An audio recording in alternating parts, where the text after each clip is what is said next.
Então, para a gente aumentar um pouco a questão, então, o Gustavão falou para nós aí bem especificamente do caso Telêmaco e tal, e das questões que envolvem ali. Eu vou fazer uma provocação aqui, então, para o Igor, para a gente aumentar essa problemática e colocar a Telêmaco aí num plano mais amplo aí. Antes de tudo, Igão, eu queria que você me explicasse, cara, o que é segurança alimentar? Qual que é o conceito de segurança alimentar, né? E o que nós temos que ver com isso? E aí, assim, amigo, no mundo todo liberal que a gente vive aí, né, regido pelo mercado, onde o agronegócio quer saber do lucro ao invés de qualidade das coisas. Como as cidades, cara, vão conseguir realizar um planejamento que consiga aliar essas três coisas, né, meio ambiente, segurança alimentar e a questão urbana, né? O Gustavo, por exemplo, aí acabou de falar que o tal do cinturão verde aí falhou, né, dentro do projeto inicial. E não foi feita outra alternativa, né? Não foi dada uma alternativa a isso. Como é que as cidades, então, podem se organizar aí ou planejar alguma coisa dentro dessa perspectiva aí? É uma tese, tudo bem, faz parte. Então, tá. Estão... A pergunta de $1 milhão, né? Vocês estão me ouvindo bem? Está tudo tranquilo? Então, tá bom. Bem, antes, eu acho que segurança alimentar, né, Daniel, é um conceito que se desenvolveu principalmente após a Segunda Guerra Mundial. Nós temos milhões de mortos na Segunda Guerra, mas nós temos depois, após o fim dela, a continuação de milhões de mortes por fome e doenças derivadas de má nutrição, né? Que se alastrou durante a primeira década depois do fim da Segunda Guerra Mundial. Então, dentro desse processo, as nações europeias, na hora de reconstruir as suas cidades, e como principal forma de serviço social, né? O principal serviço social ofertado pelo Estado durante boa parte desse período era a alimentação. Então, a segurança alimentar ela surge um pouco com esse conceito de garantia da alimentação através da estruturação de ferramentas públicas e privadas e do planejamento territorial.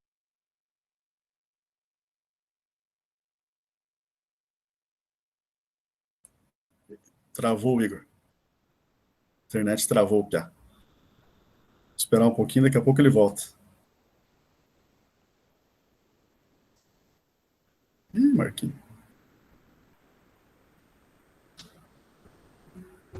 Acho que travou mesmo. Travou, infelizmente. Bom, passamos algumas perguntas para o Gustavo, enquanto o Igor retorna, né? Certo. Claro. Fazemos isso. Gustavo. Só para não... Eu tenho umas questões aqui, Gustavo. Nessa linha do Daniel, um pouquinho, né? Para a gente conversar, essa conversa complicada de planejamento. Queria que você falasse um pouquinho assim. Voltei. Então, eu volto depois com as perguntas. Vai lá, Igor. Desculpa.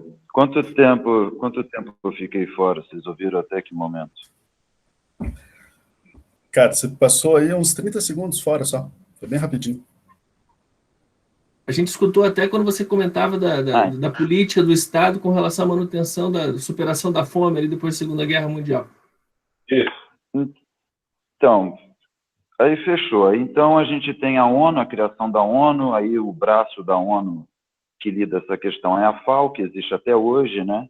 E esse conceito vai se desenvolvendo e sendo incorporado nas constituições e é incorporado nos direitos humanos, né? Então, um dos direitos humanos, entre todos, né, da Declaração dos Direitos Humanos, é a questão alimentar. Então, esse conceito, ele basicamente se envolve, e aí quando a gente chega ali por volta da década de 70, 60, nós temos o que é considerado a Revolução Verde, né, que é o salto do pacote tecnológico, né, genético, da transgenia, da utilização dos adubos de síntese química, né, do NPK, questão dos agrotóxicos. Então, surge isso como um discurso de que cabia a esse modo de produção em escala global, em larga escala, né, mecanizado e por aí vai, seria através desse modelo que nós atingiríamos a superação da fome no mundo. Então, efetivamente, durante esse período, nós tivemos um salto na produção alimentar imensa, porém, ao mesmo tempo, nós temos o aumento do número absoluto de famintos no mundo, né? Então, ao longo desse processo, vamos dizer assim, da Revolução Verde, a política, a concepção de segurança alimentar era basicamente cada país se especializa em produzir o que de melhor e mais barato consegue e que, através da livre relação econômica entre as nações com a comida, isso sim alicerçaria, né, um silo global que garantiria o acesso ao alimento para os seres humanos e a garantia do direito humano à alimentação saudável. Então, é isso. No Brasil, para também não me estender muito, no Brasil a gente é vanguarda a nível mundial nesse conceito, porque nós não só chamamos de segurança alimentar, mas aqui se desenvolveu o conceito de segurança alimentar e nutricional, porque nós contribuímos, em grande parte, com a expansão da concepção de alimento enquanto ração diária com a equivalência necessária de calorias e nutrientes. Para vocês terem uma ideia, no Brasil, o conceito de segurança alimentar, como está na Constituição e nas leis, é basicamente a garantia, né, não só do acesso ao alimento, mas principalmente que ele seja produzido de forma socialmente equitativa. Então, que desde da ponta do agricultor até o consumidor todos sejam beneficiados, né? E que a oferta de alimentos seja o mais igualitária para todos os brasileiros. Ela também é pensada a longo prazo. A segurança alimentar, ela precisa ser uma forma de produção, de organização de produção e comercialização de alimentos que seja sustentável a longo prazo, né? A gente pode ter um modo, como a gente está vendo, do agronegócio, que ele, se nós pensarmos a curto prazo, do ponto de vista do tempo histórico e biológico, ele é insustentável devido aos gravíssimos impactos ambientais que nós estamos apenas iniciando a noção de tudo isso, né? Então, a gente tem aí no Brasil essa incorporação, a importância de que o alimento ele não é só comida, ele também é cultura, a ideia de que é necessário se valorizar a diversidade dos hábitos e da alimentação, inclusive indo contrariamente à ideia dos ultraprocessados e dos alimentos superindustrializados que a gente hoje tem como modelo hegemônico, né? E principalmente é uma questão de saúde pública. A alimentação, através dela, a gente consegue basicamente evitar a maior parte das doenças que depois vão dar gastos públicos aí e levar ao adoecimento de milhares e milhares de pessoas, né? Então, Daniel, a gente tem aqui, em 2003, né, sendo criado o Conselho Nacional de Segurança Alimentar, que ele, por muito tempo, na reabertura política, tentou ser implementado, mas ele era visto como uma coisa que deixa para, como é que se diz, para a primeira-dama cuidar, né? Era uma coisa secundarizada, e aí, em 2013, é oficializado, se torna um gabinete diretamente vinculado à presidência da República, né? Isso foi no governo do PT, e nós temos já, desde 2003, nós já temos o recuo desse grande avanço. Então, o conselho foi fechado, como quase todos os conselhos no governo Bolsonaro, durante já o segundo mandato Lula e dos 2 mandatos da Dilma, o Conselho Nacional ele foi perdendo força e perdendo sentido prático, né? E todo aquele processo do acúmulo que veio da redemocratização do Brasil meio que esfriou.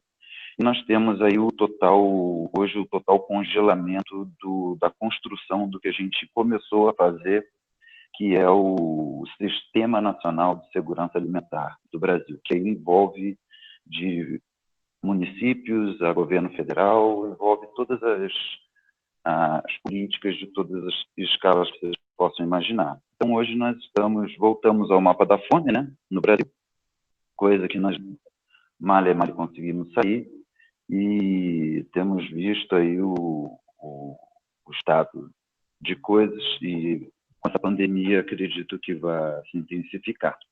Então é isso, gente. Segurança alimentar é um dos direitos humanos mais essenciais aí, que até hoje nós temos aí uma porcentagem imensa, monstruosa da humanidade padecendo de fome. Não, quando a gente fala fome, lembrando o José de Castro, né? Existe a fome latente, que a pessoa em alguns dias ela vai morrer porque não tem como sobreviver sem alimentação, mas existe a fome oculta, e a fome oculta é quando você se alimenta mal. E aí eu gostaria de perguntar aí para as 30 pessoas que estão aqui, né? Quantas delas se alimentam bem? E, basicamente, todos nós vamos morrer derivado de doenças dessa má alimentação ou falta de alguma nutrição específica do corpo. E aí eu gostaria, então, de colocar a pergunta que o Daniel me colocou aqui, né? Mas antes eu gostaria só de fazer um link com o Telêmaco Borba, que eu, quando eu fiquei lá, né, trabalhei lá há alguns anos, eu trabalhei um tempo com a Feira do Produtor. A Feira do Produtor, ela fica próxima à região central lá de Telêmaco, e ela existe há mais de 30 anos, e basicamente era a única feira onde os agricultores levavam diretamente seus alimentos ali e vendiam, né? Acho que 2 ou algumas vezes por semana nos boxes, que eram mais ou menos 28 boxes. E aí a gente fez um trabalho para entender como que eles produziam, como é que era a vida deles, e por aí vai. E o meu trabalho, o desfecho do meu projeto terminou com uma tentativa de fazer um curta, porque houve uma mudança de prefeito, e o prefeito queria retirar a Feira do Produtor para a construção de outras funções da prefeitura. O prefeito dizia que 60% dos agricultores que lá vendiam eram do município do lado, do Embaú, né?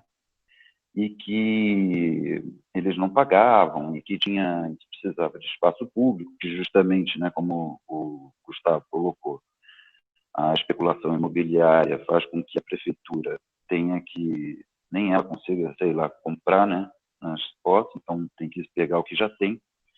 E essa Feira do Produtor, ela envolvia umas 100 famílias, e ela simplesmente, da noite para o dia, foi ameaçada de ser eliminada. Então eu fiz um curta tentando entrevistar os agricultores e a prefeitura, e o resultado disso, né, foi que nós percebemos que envolviam 87 famílias. Elas, ao longo desses 30 anos de feira, a maior parte delas já estavam há mais de 20 anos. Nesses 20 anos, eles conseguiram ser incluídos, elevaram economicamente de vida de forma nítida, todos eles. Eles, sob o controle já de 30 anos da Emater, lá, você sabia que a utilização de veneno era praticamente nula, ou apenas em algumas circunstâncias muito específicas, em caso de algum tipo de risco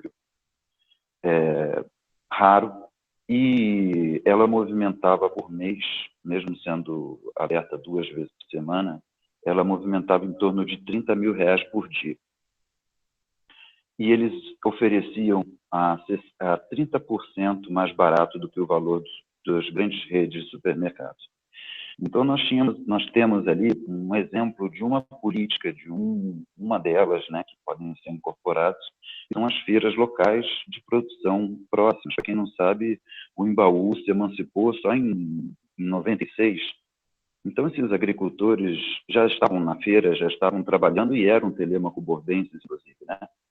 Então, existe um discurso até xenofóbico nessa questão. Então, nós temos assim um exemplo, né, que eu acho que reflete muito do Brasil, que é o quanto nós estamos radicalmente abandonando os preceitos de planejamento, que acho que é o elemento que unifica, né, nesse debate, o tema de ambiental, cidade e rural, nessa dialética.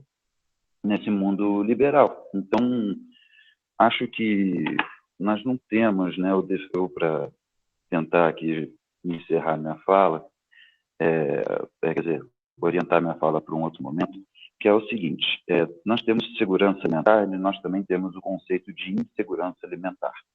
Então, se entende insegurança alimentar, vamos aqui generalizar, pensar tudo que te impede de ter uma alimentação completa, saudável, nutritiva e não envenenada e sustentável em todos os aspectos, né? Basicamente, as pessoas resumem a capacidade de compra. Então, nós vamos ver aqui, nós temos 60 milhões de brasileiros, né? Um quarto da população brasileira no estado de extrema pobreza ou pobreza. Nós temos um desemprego que passou aí de 12%, 13%, a previsão é que atinja quase 20% de desemprego esse ano por causa da pandemia. Nós temos aí metade dos trabalhadores informais no Brasil, né? Que dá uns 40 milhões. Nós temos aí uma democracia, um Estado que, no conceito do Florestan Fernandes, ele é autocrático, né? Ele é um Estado para o 0,1% da população, né? Para os 1%, que nunca aceitou a participação popular, a participação do povo, de fato, nas decisões e elaboração dos rumos da nação. Então, acho que isso já inicia uma estrutura social que coloca o Brasil como um todo, como um país de extrema insegurança alimentar. Nós estruturalmente temos isso, né? Voltamos em 2014 ao mapa da fome. Nós temos tido aí uma desindustrialização aceleradíssima, perda salarial. E, para vocês terem ideia, 5 brasileiros possuem metade de toda a riqueza do Brasil. Então, 5 bilionários, né? Podemos ver isso em escala global também, 82% do lucro do ano passado ficou com 1% da população. E nós temos aí, vamos dizer, um país que teve aí, na última década, um aumento de 130% de inflação dos alimentos. Então, vou repetir, em 10 anos, a inflação dos alimentos no Brasil subiu 130%. Ela é a responsável central das oscilações de inflação na economia brasileira, né? Portanto, a questão do planejamento, ele é incompatível com uma lógica liberal, neoliberal, que hoje é propagada e que, basicamente, eu vejo muito mais como um discurso apologético, muito mais ideológico e não prático, objetivo, concreto, que a gente tem visto, vendo o estado que o Chile se encontra, vendo o estado que a economia global se encontra, o quanto nós vemos a intolerância, né, dos mercados diante dessa pandemia. Então, essa lógica neoliberal que a gente tanto conversa, né, ela hoje se encontra principalmente no estado rentista especulativo. E isso é basicamente a supremacia total da burocracia financeira sobre a propriedade privada, sobre a riqueza. Então, é a desumanização, em última instância, em essência, da sociedade, né? Nós estamos, quanto mais orientamos os rumos da humanidade para essa questão rentista do capital, a gente vai simplesmente ver o processo de degeneração social, no bom sentido, né, humanista, emancipadora, que nós teríamos tanto a avançar, porque já temos condições para isso. Já produzimos mais alimentos do que temos capacidade de consumir, já temos aí totais condições de trabalhar pouco e receber o que necessitamos, porém, esse modo arcaico de sociedade que ainda predomina, né, tem realmente avançado o processo de fascistização.